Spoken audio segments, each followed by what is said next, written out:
রংপুরে এক যুবক হত্যার পর উত্তেজনা ছড়িয়ে পড়ে পুরো এলাকায়। এরই মধ্যে হিন্দুদের দোকানপাট ও বাড়িঘরে হামলার অভিযোগ। তবে পুলিশ বলছে ঘটনাকে ভিন্ন খাতে নেওয়ার চেষ্টা চলছে। রংপুরে এক যুবক হত্যাকাণ্ডকে কেন্দ্র করে পরিস্থিতি উত্তপ্ত হয়ে ওঠে। স্থানীয়দের মধ্যে ক্ষোভ ছড়িয়ে পড়লে কিছু এলাকায় হিন্দু সম্প্রদায়ের দোকানপাট ও বাড়িঘরে হামলার ঘটনা ঘটে। প্রত্যক্ষদর্শীরা জানায় কয়েকটি দোকান ভাঙচুর ও লুটপাট করা হয়েছে। এছাড়া কিছু বাড়িঘরেও হামলার অভিযোগ উঠেছে। তবে পুলিশ বলছে এই ঘটনাটি মূলত একটি হত্যাকাণ্ডকে কেন্দ্র করে তৈরি হলেও কিছু মহল এটিকে সাম্প্রদায়িক রূপ দেওয়ার চেষ্টা করছে।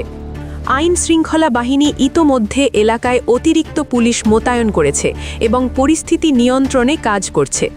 পুলিশের পক্ষ থেকে জানানো হয়েছে দোষীদের দ্রুত শনাক্ত করে আইনের আওতায় আনা হবে এবং সবাইকে গুজবে কান না দেওয়ার জন্য অনুরোধ জানানো হয়েছে।